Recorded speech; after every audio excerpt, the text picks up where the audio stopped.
सभी दोस्तों को नमस्कार। जय हिंद। मैं नरेश सिंह आप सभी का यूट्यूब चैनल में स्वागत करता हूं। दोस्तों, आज के वीडियो में हम previous subject practice set history है जो आपके यूजीसी नेट, जेआरएफ, पीएचडी के एग्ज़ाम में असिस्टेंट प्रोफेसर के लिए, स्टेट में होने वाले select, UPSC exam, PCS exam, इसके अलावा जो भी एग्ज़ाम है ऑल एग्ज़ाम में आपकी मदद कर सकते हैं, क्योंकि हिस्ट्री से कोई ऐसा एग्ज़ाम नहीं है जिससे क्वेश्चन नहीं आते हों।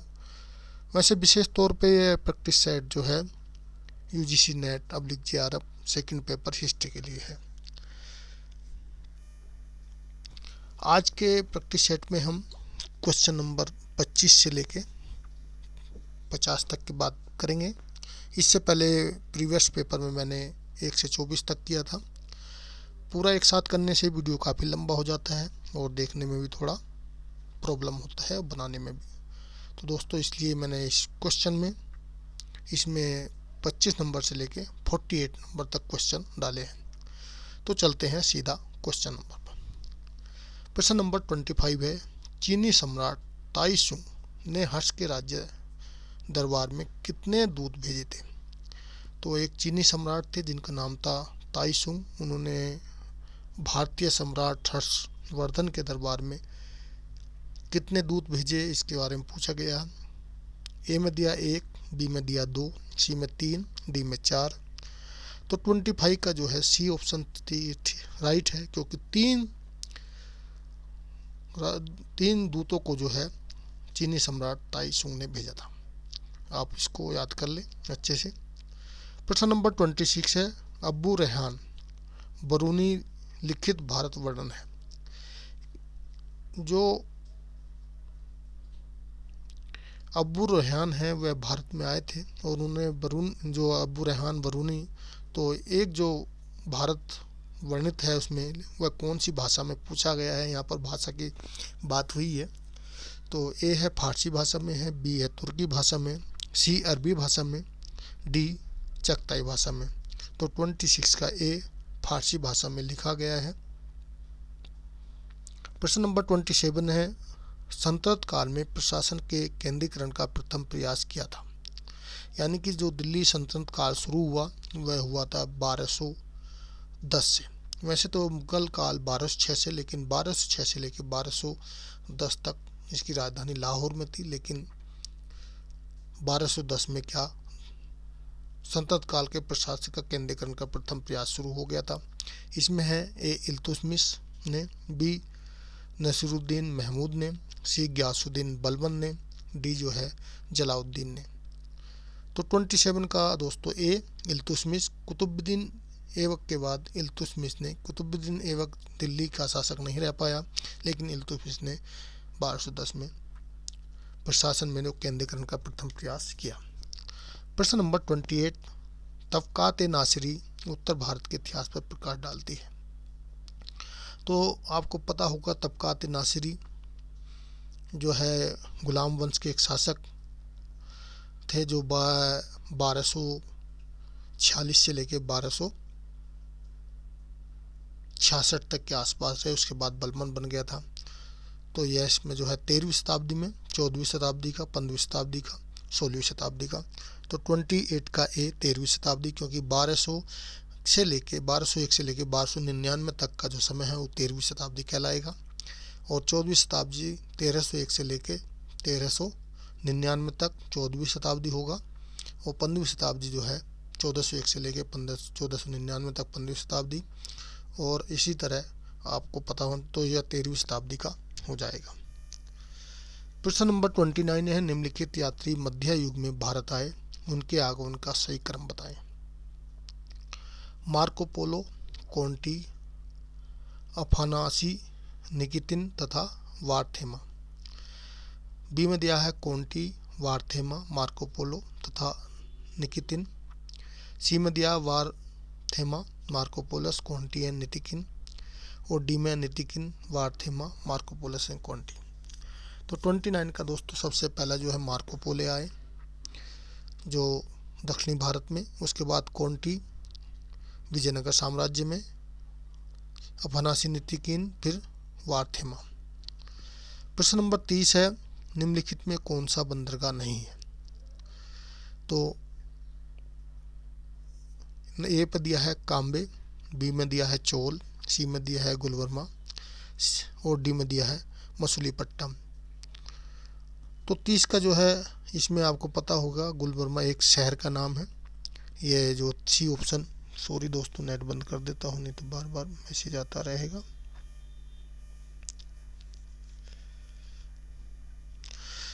तो काम्बे भी, चोल, मछलीपट्टनम तीनों बंदरगाह हैं, लेकिन गुलबर्मा एक इस शहर की जगह का नाम है। प्रश्न नंबर 31 है, अकबर ने आत्मकथा लिखी थी? ए फारसी में, बी अरबी में, सी ओस्मानली तुर्की में, डी चगताई तुर्की में। तो 31 का जो है डी ऑप्शन है, चगताई तुर्की में बाबर ने जो अपनी आत्मकथा लिखी थी। और बाबर की आत्मकथा में दोस्तों मैं बता दूं, भारत की प्रकृति के बारे में, भारत के पेड़ पौधों के बारे में, भारत की नदियों के बारे में, भारत के साथ साथ सामाजिक जीवन के बारे में भी उल्लेख मिलता है।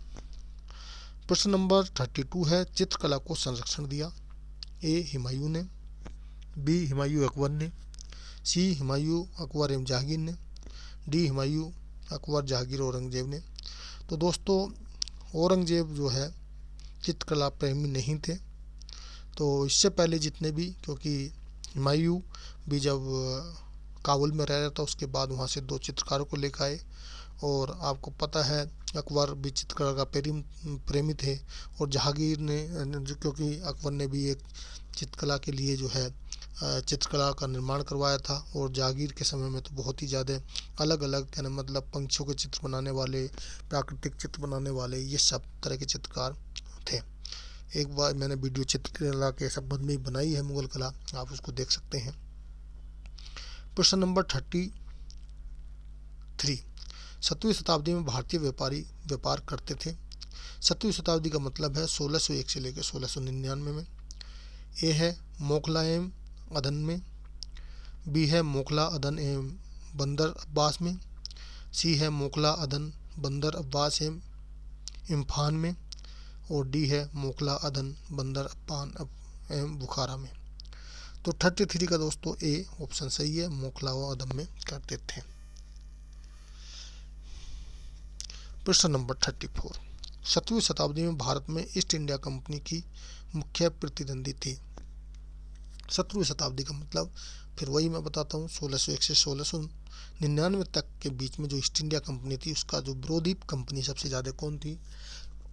तो आपको पता होगा, A Dutch East India Company, B French East India Company, C Danish East India Company, D Courteen Association. तो दोस्तों उस समय जो है फ्रेंच, क्योंकि ईस्ट इंडिया से कंपनी से भी ज़्यादा फ्रेंच कंपनी का जो है यहाँ पर बोलाबाला था।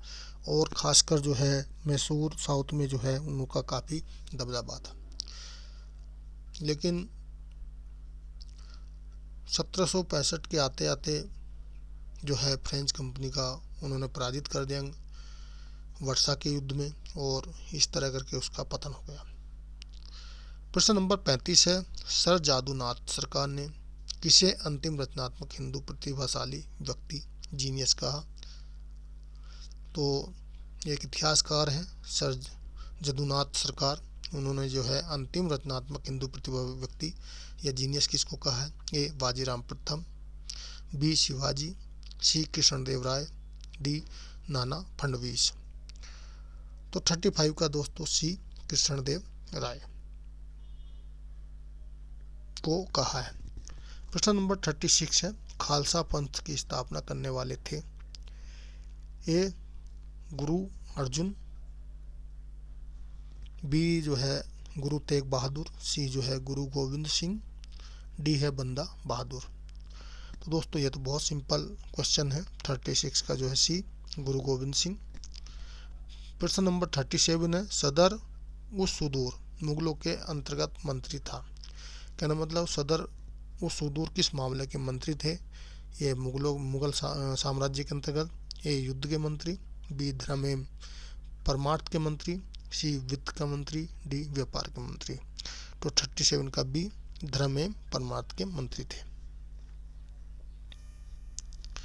प्रश्न नंबर 38 है, जैनों के समर्थक थे बाबर और हुमायूं, बी हुमायूं और अकबर, सी अकबर और जहांगीर, डी जहांगीर और औरंगजेब। तो दोस्तों इसमें जो है अकबर भी जैनियों को काफ़ी समर्थन करते थे और साथ साथ जहांगीर भी, दोनों जो है जैनियों के समर्थन थे। लेकिन जहांगीर के बाद शाहजहां के समय और औरंगजेब के समय तो काफ़ी विवाद हो गया। प्रश्न नंबर 39, नीचे दो वक्तव्य दिए हैं, एक कथन है दूसरा कारण है, इसमें से बताना है क्या आपका राइट आंसर होगा। कथन दिया है मध्ययुगीन हिंदू संतों ने साधारण जाति प्रथा का विरोध किया। जो मध्ययुगीन संत थे खासकर हिंदू संतों ने साधारण जाति प्रथा का विरोध किया था। कारण है वे सामंता के इस्लामी सिद्धांत से प्रभावित हुए थे। तो दोस्तों ये दोनों बातें सही हैं वैसे, क्योंकि जो मध्यकाल के हिंदू संत थे और मध्यकाल में क्या हुआ था, बहुत ज़्यादा मुस्लिम आक्रमणकारी आए और उन्होंने युद्ध किया और यहाँ पर हिंदुओं को काफ़ी मारा कुचला। और उसके बाद जब हिंदुओं को लगा कि हिंदुओं की जो सबसे बड़ी कमी है वह जाति प्रथा है, तो उन्होंने जाति प्रथा का इसका विरोध किया। और एक बहुत संख्या होने पर भी एकता न होने के कारण जो है उन्होंने जाति प्रथा का विरोध किया था।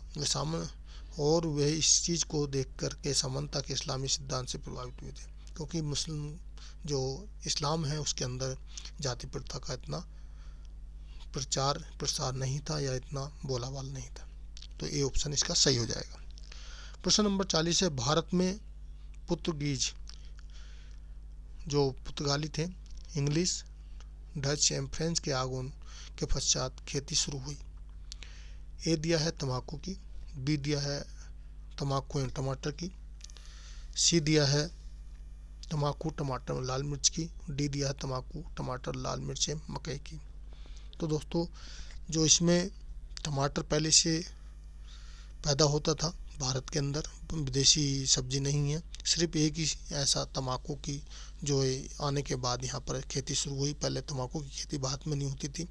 इसके अलावा आपका टमाटर, काली मिर्च, लाल मिर्च पहले से कहना मतलब व्यापारी आते गए हैं और इन्हीं के लालच के चक्कर में जो है लोग जो मसाले थे जैसे लाल मिर्च हो गई, काली मिर्च हो गई इत्यादि, इनके चक्कर में यहाँ पर व्यापार करना। जैसे मकई बहुत पुराना हमारे देश की खेती होती थी, लेकिन तम्बाकू की खेती अंग्रेजों के इनके आने के बाद शुरू हुआ। प्रश्न नंबर 41 है किसको डुप्ले का व्यक्तिगत युद्ध कहा गया। तो दोस्तों डुप्ले का जो व्यक्तिगत युद्ध था, द्वितीय कर्नाटक युद्ध या द्वितीय सिख युद्ध, सी द्वितीय आंग्ला मराठा युद्ध और डी है प्रथम कर्नाटक युद्ध। तो 41 का जो ये है द्वितीय कर्नाटक युद्ध जो था वह जो है डुप्ले का व्यक्तिगत युद्ध कहलाया। प्रश्न नंबर 42 है किस अधिनियम द्वारा ईस्ट इंडिया कंपनी का भारत में व्यापार का अधिकार समाप्त हो गया। A Regulating Act 1773, B Charter Act 1813, C Charter Act 1833, D Bharat शासन अधिनियम 1858। तो दोस्तों चार्टर एक्ट 1813 के अनुसार जो ईस्ट इंडिया का कंपनी का व्यापार का एक अधिकार था वह समाप्त हो गया। उसके बाद जो है इंग्लैंड का प्रत्येक व्यक्ति यहाँ पर व्यापार करता था, सिर्फ चाय और चीनी को छोड़ के। ईस्ट इंडिया कंपनी का जो एक अधिकार रहा 1813 के बाद वो चाय और चीनी पे ही रहा था। प्रश्न नंबर 43 है किसने मद्रास में रैयतवाड़ी बंदोबस्त आरंभ किया था। ए सर चार्ल्स ग्रांट ने, बी है सर जॉन शोर ने, सी है सर थॉमस मुनरो ने, डी है लॉर्ड कॉर्नवालिस ने। तो 43 का सी है सर थॉमस मुनरो ने मद्रास में के अंदर जो रैयतवाड़ी व्यवस्था का आरंभ किया था। प्रश्न नंबर 44 है अंग्रेजी भाषा को शिक्षा का माध्यम किसने बनाया। बहुत ही सिंपल क्वेश्चन है। ए लॉर्ड मैकाले 1838 में, बी है सर चार्ल्स वुड 1854 में, सी है लॉर्ड क्लाइव 1857 में, डी है लॉर्ड कर्जन 1899 में। तो 44 का दोस्तों ए बिल्कुल सही है। लॉर्ड मैकाले के द्वारा जो शिक्षा नीति लाई गई थी उसका माध्यम जो है अंग्रेजी भाषा था और वह चाहता था कि शारीरिक रूप से जो है भारतीय हों, लेकिन मानसिक रूप से वह अंग्रेजी के माध्यम से पढ़ के अंग्रेज बन जाएं। प्रश्न नंबर 45 था, क्रांतिकारी युवक मदन लाल धीगरा ने गोली मारकर हत्या की। तो एक क्रांतिकारी युवक थे जिनका नाम था मदन लाल धीगरा, उन्होंने किसी अंग्रेज को गोली मार के हत्या कर दी थी। वो कौन थे? ए है माइकल ओ डायर की, बी है लॉर्ड कर्जन की, सी है जनरल डायर की, डी है कर्जन वायली की। तो 45 का दोस्तों डी है, कर्जन वायली की हत्या कर दी थी। और जनरल डायर की हत्या उधम सिंह ने 1940 में की थी और इंग्लैंड में ही जाके गोली मार दी थी। प्रश्न नंबर 46 है, 1917 में गांधी ने अहमदाबाद मिल हड़ताल में हस्तक्षेप के कारण मजदूरों को कितनी मजदूरी की वृद्धि हुई थी? ए है 25%, बी है 30%, सी है 35%, डी है 40%। तो 46 का दोस्तों 35%, सी ऑप्शन बिल्कुल सही है, यानी 35% की मजदूरी में वृद्धि हो गई थी। प्रश्न नंबर 47 है, भारतीय राष्ट्रीय कांग्रेस ने मौलिक अधिकार प्रस्ताव अपने किस अधिवेशन में स्वीकार किया था? ए है गुवाहाटी 1926 का, बी है मद्रास 1927, सी है लाहौर 1929 और डी है कराची 1931। तो भारतीय राष्ट्रीय कांग्रेस ने मौलिक अधिकारों का जो प्रस्ताव पास किया था दोस्तों, वो लाहौर का अधिवेशन था 1929 का, और उसके प्रथम अध्यक्ष पंडित जवाहरलाल नेहरू थे, पहली बार बने थे। उसी समय जो है मौलिक अधिकार प्रस्ताव पारित हुआ था। प्रश्न नंबर 48 है, किसने तर्क दिया था खिलाफत आंदोलन भारतीय मुसलमानों में मध्य वर्ग के उदय का परिणाम है? तो खिलाफत आंदोलन आपको पता होगा, जब असहयोग आंदोलन 1920 में शुरू हुआ, उसी समय खिलाफत आंदोलन भी शुरू हुआ। और एक जो है अंग्रेज थे या ब्रिटिश थे, उन्होंने मुगलों के मध्य वर्ग यानी मुसलमानों में मध्यम वर्ग जो है उसके उदय का परिणाम बताया उसको। ए है फ्रांसिस रॉबिन्स, डी है WC स्मिथ, सी है मुशुकल हसन और डी है मोइन साकिर। तो इसका 48 का जो है ए है, फ्रांसिस रॉबिन्स ने ये बात कही थी दोस्तों। तो दोस्तों इस वीडियो में जो है इतने ही क्वेश्चन थे जो आपको मैंने पढ़ाने की कोशिश की, मैंने बताया आपको एग्ज़ाम के लिए काफ़ी महत्वपूर्ण है, आप इनको रिवीजन कर सकते हैं। और साथ ही दोस्तों आप अगर UGC नेट की तैयारी कर रहे हैं तो आप मेरी वेबसाइट ldcnetexam.com पे एक बार जाके विज़िट करो, आपको वहाँ पर काफ़ी अच्छा, क्योंकि वहाँ पर कोई बुक्स नहीं है। मैंने जो नेट क्वालिफाई किया दोस्तों, उस समय जो मैंने नोट्स बनाए हैं वो सारे नोट्स हैं। हालांकि क्वेश्चन वहाँ पर नोट्स के तौर पे हैं, यानी 1 लाइन है, ऑब्जेक्टिव नहीं है, लेकिन वहाँ पर 20-20 क्वेश्चन के लगभग 100 सेट और 100 क्वेश्चन के कुछ 8-10 सेट हैं। अगर आप उनको पढ़ेंगे तो आपके नेट क्वालिफाई करने में काफ़ी मदद कर सकते हैं। साथ ही आप इस तरह की वीडियो देखते रहें, आपको काफ़ी फ़ायदा मिलेगा। वीडियो देखने के लिए थैंक यू, धन्यवाद।